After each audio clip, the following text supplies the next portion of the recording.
जानेंगे क्या है किसानों का हाल। हम पहुंचेंगे आपके गांव। मिलेगा सरकारी योजनाओं का ज्ञान। जब लगेगी चौपाल, देखिए चौपाल चर्चा सोमवार से शुक्रवार सुबह 9 बजे सिर्फ दूरदर्शन किसान पर।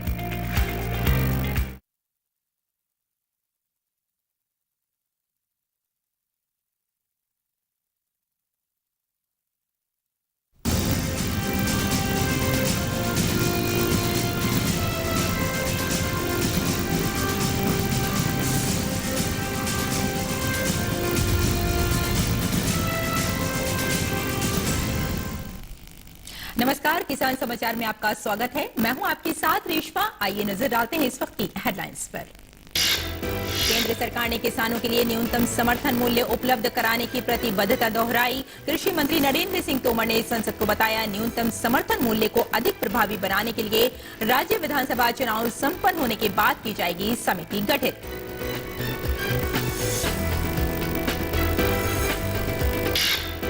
कृषि और किसान कल्याण राज्य मंत्री कैलाश चौधरी ने कहा, सरकार ने न्यूनतम समर्थन मूल्य में की 1.5 गुना वृद्धि। किसानों से इस मूल्य पर निरंतर की जा रही है खरीद। पहले एमएसपी के दायरे में 12 फसलें आती थी, लेकिन मोदी सरकार ने बढ़ाकर 22 कर दिया है।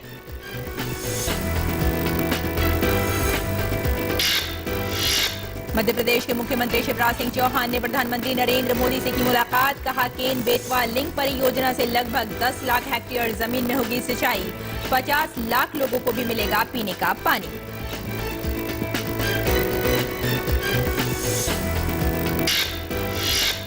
और मौसम ने बदला मिजाज, हरियाणा और चंडीगढ़ में बारिश के आसार।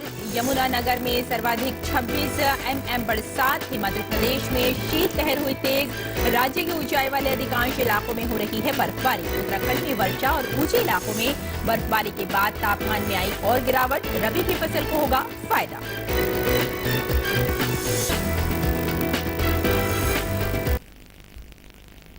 और अब समाचार विस्तार से। राज्यसभा में पूरक प्रश्नों के उत्तर में कृषि और किसान कल्याण मंत्री नरेंद्र सिंह तोमर ने कहा कि लागत पर 50% मुनाफा जोड़कर किसानों को न्यूनतम समर्थन मूल्य दिया जा रहा है और देश भर के किसान इसका लाभ उठा रहे हैं। किसान किसी भी जिन्स को पैदा करता है, उस जिन्स का वाजिब दाम उसे मिलना ही चाहिए। इसके लिए सरकार की प्रतिबद्धता भी है, सरकार की खरीद की व्यवस्था भी है। गेहूं और धान पहले से अधिक मात्रा में खरीदा जा रहा है। अब दलहन और तिलहन इनको भी खरीदा जा रहा है। इसके साथ ही साथ मोटे अनाज को भी कोई राज्य अगर पीडीएस में शामिल करके अपने उपभोक्ताओं को बांटना चाहता है और वो केंद्र सरकार को रिक्वेस्ट करता है कि हम पीडीएस में हम इसे बांटेंगे तो मोटा अनाज खरीद लिया जाए, तो केंद्र सरकार उसको भी अनुमति प्रदान करती है। जहाँ तक एमएसपी का सवाल है, पहले भी यह बताया जा चुका है कि कुल मिला के लागत पर 50% मुनाफा जोड़कर एमएसपी घोषित करने का निर्णय सरकार ने 18-19 में लिया। उसका लाभ पूरे देश के किसानों को 22 जिन्सों पर मिल रहा है। नरेंद्र सिंह तोमर ने कहा कि केंद्र सरकार ने कई ऐसी योजनाएं चला रखी हैं जिसमें किसानों को चौतरफा लाभ हो रहा है। इनमें पीएम किसान योजना, एफपीओ और 1 लाख करोड़ रुपए का इंफ्रास्ट्रक्चर शामिल है। लगातार सरकार की यह कोशिश है कि कुल मिला के एमएसपी पर दाम मिलना एक पक्ष है, लेकिन किसान को फायदे में लाना उसकी चौतरफा मदद करनी चाहिए।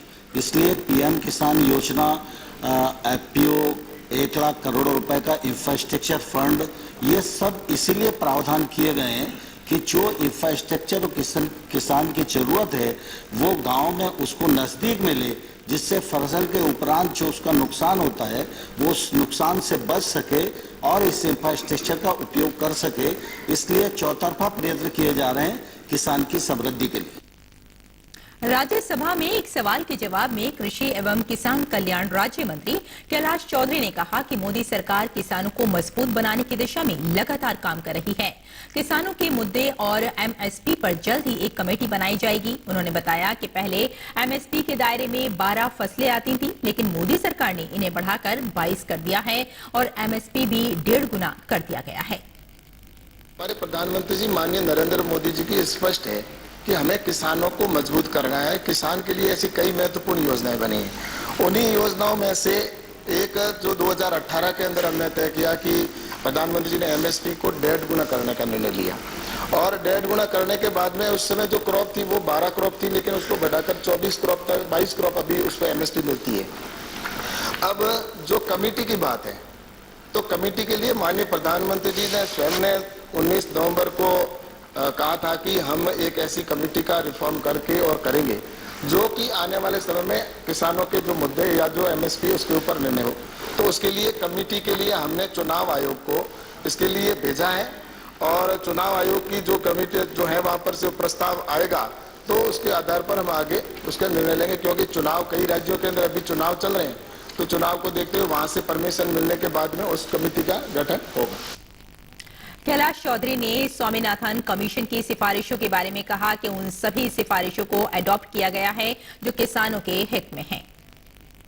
स्वामीनाथन कमेटी ने 2006 में अपनी रिपोर्ट सबमिट की और 2007 में अंतर मंत्रालय की एक कमेटी गठित की गई जिसमें 11 मंत्रालय थे। उन्होंने मिलकर जो 215 रिकमेंडेशन थी उनमें से 201 को स्वीकार किया, और उसमें से भारत सरकार ने, अभी वर्तमान की सरकार ने 200 रिकमेंडेशन के ऊपर काम प्रारंभ कर दिया, उनको अडॉप्ट कर दिया और स्वीकार कर लिया। वहीं रही बात ऐसी जो 215 में से जो 14 रिकमेंडेशन जो थी जो अस्वीकार की गई, उसमें से सबसे महत्वपूर्ण मुझे ये समझ में नहीं आता कि उस समय ऐसा निर्णय उस कमेटी ने क्यों लिया। आज देश का सबसे बड़ा मुद्दा ही एमएसपी है, लेकिन स्वामीनाथन जी ने उस समय एमएसपी के ऊपर कहा था कि एमएसपी किसान की लागत से कम 50% से अधिक किसान को मिले। लेकिन उस समय की कमेटी ने यह कहा कि सरकार ने विकृति उत्पन्न होने का कारण देते हुए इसको अस्वीकार कर दिया, अमान्य कर दिया कि एमएसपी का 1.5 गुना करने की कोई आवश्यकता नहीं है। लेकिन प्रधानमंत्री नरेंद्र मोदी जी ने इस रिकमेंडेशन को माना जो उस समय उसकी कमेटी ने अस्वीकार किया। अब एमएसपी के ऊपर खरीद हो रही है और वो भी 1.5 गुना के ऊपर खरीद हो रही है।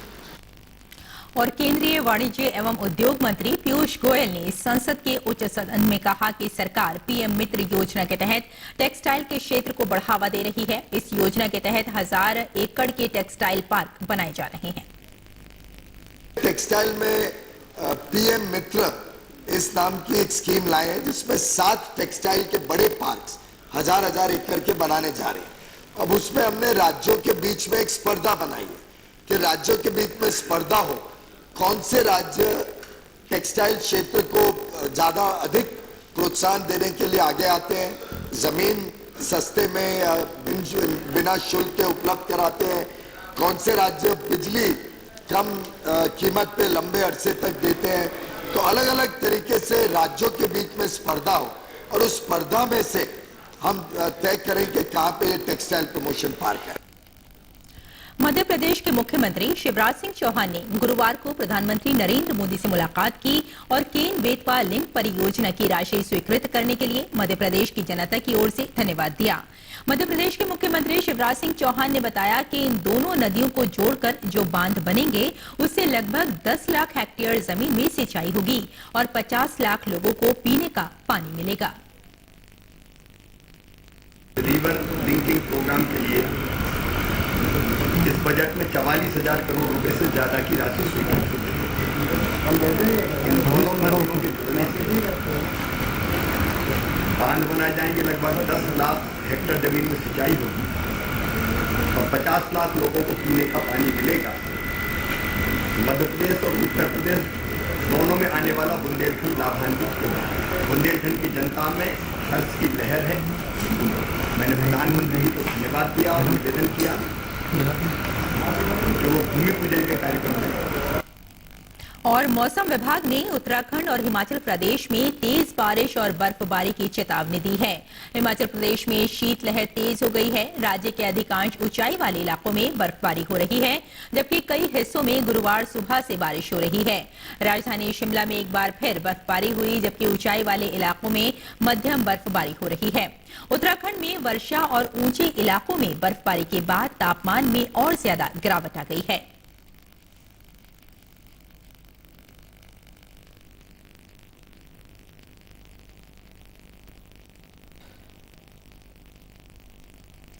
देसी पेड़ों और फूलों के साथ वेल्लोर झील के 90 एकड़ के साथ ग्रीन जोन कोयम्बटूर में तितलियों की 86 से अधिक प्रजातियों का बसेरा है। कोयम्बटूर के बाहरी इलाके में स्थित वेल्लोर झील 16 साल पहले एक सूखी झील थी। यहाँ स्थानीय लोगों का कब्जा था और हालात बहुत खराब थे, लेकिन अब इस झील की सूरत ही बदल गई है। गैर सरकारी संगठन के प्रयासों की बदौलत ये इलाका अब एक विशाल वन क्षेत्र में बदल गया है। भारत की चौथी सबसे बड़ी तितली और महाराष्ट्र की राज्य तितली ब्लू मार्मन को यहाँ बड़ी संख्या में देखा जा सकता है। इसी के साथ तमाम अन्य प्रजातियों की रंग बिरंगी तितलियां भी यहाँ पाई जाती हैं। वर्तमान में तमिलनाडु में तितली की 327 प्रजातियों में से करीब 25% प्रजातियां इसी एक स्थान पर उपलब्ध हैं, जिसके चलते ये आर्द्र भूमि एक आदर्श तितली हॉटस्पॉट के रूप में बन गया है।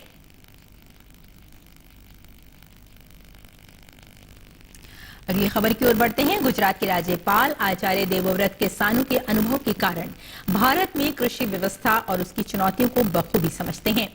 देश में प्राकृतिक कृषि को बढ़ावा देने में उनका अहम योगदान है। किसानों की आय बढ़ाने और रासायनिक खेती के खतरों से निजात पाने के लिए प्राकृतिक कृषि एक बेहतरीन उपाय है। प्राकृतिक खेती कृषि की प्राचीन पद्धति है। ये भूमि के प्राकृतिक स्वरूप को बनाए रखती है। पेश है प्राकृतिक खेती और इससे फायदे के संदर्भ में गुजरात के राज्यपाल आचार्य देवव्रत से अहमदाबाद दूरदर्शन के डिप्टी डायरेक्टर उत्सव परमार की बातचीत के संपादित अंश की ये आखिरी कड़ी। प्रधानमंत्री ने बहुत सही कहा था कि ये प्रकृति की प्रयोगशाला में हमको खेती को लाना पड़ेगा। हमने बहुत अच्छी बात की। मुझे आपसे ये कहना है, हमने ये तो फर्टिलाइजर की बात कर दी, उर्वरकों की बात कर दी, कि मुझे आपसे पूछना है कीटों का क्या, कि मित्र कीट भी है तो शत्रु कीट भी है। कीटों से प्राकृतिक खेती कैसे लड़ेगी? जब कीट कोई आता है तो हमारी प्राकृतिक पद्धति में जो मैंने पुस्तक अपनी बताई है उसमें हमने नीमास्त्र, सूठास्त्र, अग्निअस्त्र, ब्रह्मास्त्र नाम की जड़ी बूटियां जो खेतों में जंगल में मिलती उन्हीं से दवाई बन जाती। उन सब दवाइयों को नीम, धतूरा, आग, चिरायता, गिलोय आदि ऐसी ऐसी जड़ी बूटियां अनेक हैं। उनको छोटा छोटा काट के गोमूत्र में पका के हम एक डिब्बे में रख लेते हैं और जिस तरह का भी कोई कीड़ा आता है तो उसके लिए हम 10 लीटर पानी में 2 लीटर दवाई मिलाकर स्प्रे करते हैं तो उनका निदान हो जाता है। अगली बात, ये सारा भी कार्यक्रम प्राकृतिक खेती में कुल 3 साल करना है। 3 साल के बाद धरती में इतनी शक्ति आ जाएगी और उसमें मित्र और शत्रु जीव इस ढंग से अनुपात में आते हैं कि मित्र कीट शत्रुओं को अपने आप खा लेते हैं। हमारा काम खत्म है। मेरे खेत में अब कोई बीमारी नहीं आती। मैं ये कीटनाशक जो मेरे प्राकृतिक हैं पहले 3 साल लगभग जरूरत पड़ेगी, उसके बाद इनकी आवश्यकता नहीं पड़ेगी, क्योंकि वहां संतुलन प्रकृति खुद बना लेती है। मेरे खेत में अनेक तरह के जीव पैदा हो गए, सब तरह के जीव पैदा हो गए जो शत्रु जीव को अपना भोजन बना लेते हैं। हमारी ड्यूटी खत्म, प्रकृति ने अपना काम संभाल लिया।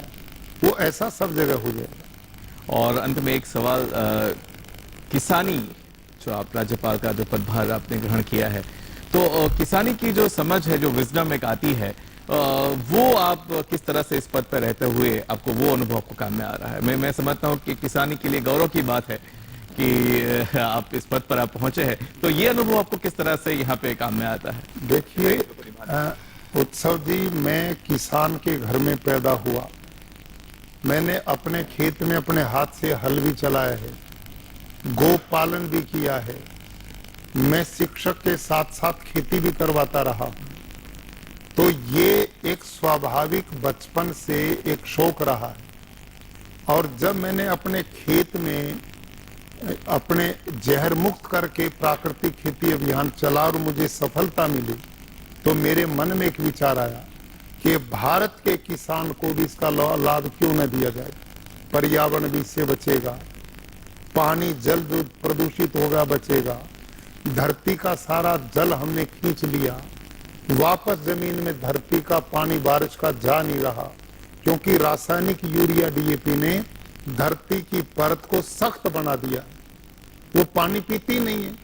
धरती से है पाइप, हमने ट्यूबवेल से पानी तो निकाल लिया और जब खेत में फैला तो वाष्प क्यों पानी आकाश में उड़ गया, जमीन से तो निकल गया, वापस गया नहीं, तो आने वाली पीढ़ियों के लिए पीने का पानी भी नहीं मिलेगा। लेकिन ये पद्धति प्राकृतिक जो है ये पूरा वर्षा जल को धरती में भेजने का काम करेगी और शुद्ध पानी भेजने का काम करेगी। और जो लोग बीमार हैं, आपसे ही मैं पूछता हूं उत्सव जी, जब रासायनिक खेती नहीं थी 60 साल पहले, कोई कैंसर को नाम को जानता था, कोई डायबिटीज को जानता था, कोई हार्ट अटैक को जानता था? जितने असाध्य रोग इस समय हैं वो इस रासायनिक खेती के आने के बाद हुए, क्योंकि सब आदमियों के दूध में यूरिया, माँ के दूध में यूरिया, हर खान पान, पानी बिगड़ गया, खान पान बिगड़ गया, तो हम अस्पताल बढ़ा रहे हैं, इधर बीमारी भी बढ़ रही है। तो इसका निदान पौधे के पत्ते की सिंचाई की बजाय जड़ को सींचेंगे तो अपने आप पत्तों में पानी जाएगा। प्राकृतिक खेती जिस समय होगी तो एक लाभ नहीं होगा, अनेक लाभ मिलेंगे। पर्यावरण भी बचेगा, पानी भी बचेगा, धरती की फर्टिलिटी बचेगी, देसी गाय माता बचेगी, लोगों का स्वास्थ्य बचेगा। भारत का 1.25 लाख करोड़ रुपया सब्सिडी पे प्रति वर्ष जाता है, ये बचेगा। किसान का जो लागत है वो खत्म होगी और जहर मुक्त आहार किसान पैदा करेगा तो धरती का कोई आदमी कैंसर से नहीं मरना चाहता। यदि ईमानदारी से प्राकृतिक खेती करेंगे तो 1.5 गुना रुपए में भी लोग खरीदने के लिए तैयार हैं और इसका निर्यात बढ़ेगा, जिससे व्यापारी भी समृद्ध होगा, किसान भी समृद्ध होगा। ऐसा मेरी मान्यता है। और आइए अब देखते हैं कि देश भर की अनाज मंडियों में अनाज का क्या भाव रहा।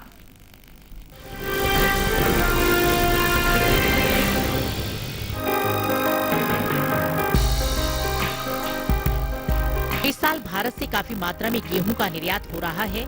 एपीडा की ओर से जारी ताजा आंकड़ों के मुताबिक साल 2018-19 से लेकर अब तक भारत से होने वाले गेहूं के निर्यात में लगातार इजाफा देखने को मिल रहा है। निर्यात बढ़ने की वजह वैश्विक बाजार में भारतीय गेहूं की कीमत उचित और अच्छी गुणवत्ता और मानक के गेहूं को वाजिब दाम में उपलब्ध कराना है। कृषि और प्रसंस्कृत खाद्य उत्पाद निर्यात विकास प्राधिकरण एपीडा की ओर से जारी ताजा आंकड़ों के अनुसार साल 2021 के लिए अप्रैल से नवंबर महीने के दौरान देश से होने वाला गेहूं का निर्यात 32 लाख टन बढ़कर 41 लाख टन के पार पहुंच गया है, जबकि बीते साल इस दौरान निर्यात महज 8,47,344 टन ही हुआ था। बता दें कि भारत वर्तमान समय में Bangladesh, Sri Lanka, Indonesia, Philippines, Malaysia और पश्चिम एशिया के दूसरे देशों को भारी मात्रा में गेहूं का निर्यात कर रहा है। हालांकि पड़ोसी देश नेपाल को भारत सड़क मार्ग के द्वारा गेहूं का निर्यात कर रहा है।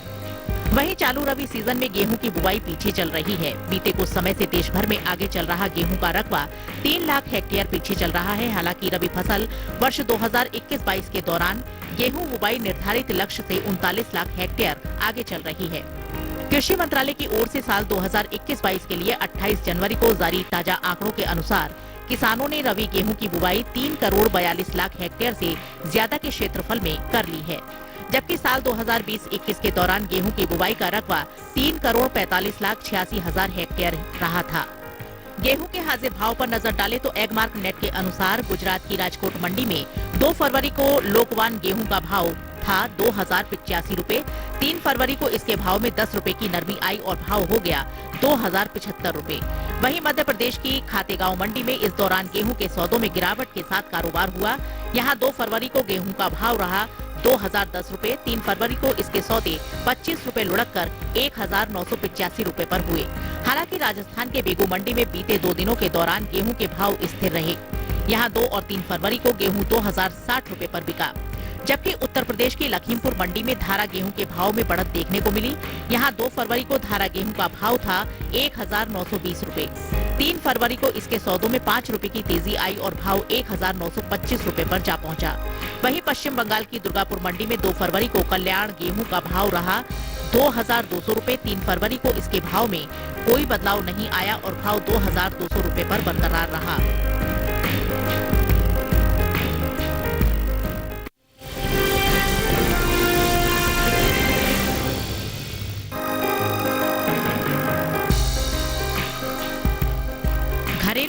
और मसाले की खेती में गुणवत्ता का विशेष ध्यान रखा गया है, जिसका असर वैश्विक बाजार में भारतीय मसालों के निर्यात मांग पर पड़ा है।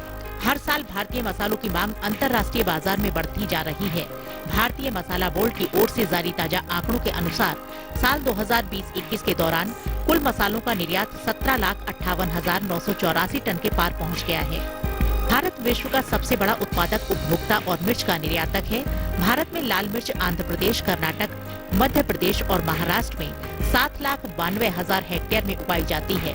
फसल वर्ष के दौरान अगस्त और सितंबर महीने के दौरान मिर्च की खेती होती है। मार्च और अप्रैल में मिर्च की कटाई हो जाती है। हर साल भारत में उत्पादित 1,376,000 मिलियन टन लाल मिर्च में 70% घरेलू स्तर पर मिर्च की खपत होती है। वहीं भारत से होने वाले कुल मसालों के निर्यात में साल 2020-21 के दौरान लाल मिर्च की हिस्सेदारी ही 31% से ज्यादा रही है। लाल मिर्च के निर्यात की बात करें तो भारतीय मसाला बोर्ड की ओर से जारी ताजा आंकड़ों के अनुसार साल 2020-21 के दौरान भारत से 6,49,815 टन लाल मिर्च का निर्यात हुआ है, जबकि बीते साल की समान अवधि के दौरान लाल मिर्च का निर्यात महज 4,96,000 टन का ही हुआ था। लाल मिर्च और दूसरे मसालों के निर्यात को देखते हुए देश के किसानों ने मसालों की खेती पर जोर दिया है। यही वजह है कि इस साल कुल मसालों की पैदावार में अच्छा इजाफा हो सकता है। कृषि मंत्रालय की ओर से बागवानी फसलों के लिए तीसरे अग्रिम अनुमान के मुताबिक देश में साल 2019-20 के दौरान 1,01,37,000 टन मसालों की पैदावार हुई थी, जबकि साल 2020-21 के दौरान कुल मसालों की पैदावार में 5,42,000 टन की बढ़त हो सकती है और कुल उपज 1,06,00,000 टन के पार जा सकती है। कुल मसालों की उपज में लाल मिर्च, जीरा, धनिया, अदरक और हल्दी की हिस्सेदारी सबसे ज्यादा रही है। वहीं बात मिर्च की पैदावार की करें तो तीसरे अग्रिम अनुमान के अनुसार घरेलू स्तर पर इस साल मिर्च की पैदावार में बढ़त का अनुमान जताया गया है। साल 2020-21 के दौरान मिर्च की पैदावार 20,92,000 टन होने का अनुमान है, जबकि साल 2019-20 के दौरान मिर्च की उपज 18,35,000 टन रही थी।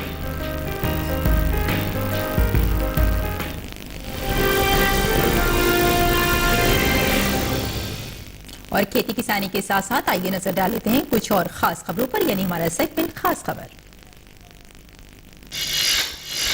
भारत ने चीन द्वारा पेचिंग शीतकालीन ओलंपिक के राजनीतिकरण पर व्यक्त की चिंता। गलवान घाटी की झड़प में शामिल अपने सैनिकों ओलंपिक की मशाल देने को लेकर चीन पर भारत ने अपनाया कड़ा रुख। विदेश मंत्रालय ने बताया, भारत पेचिंग शीतकालीन ओलंपिक खेलों के उद्घाटन और समापन समारोह में नहीं होगा शामिल।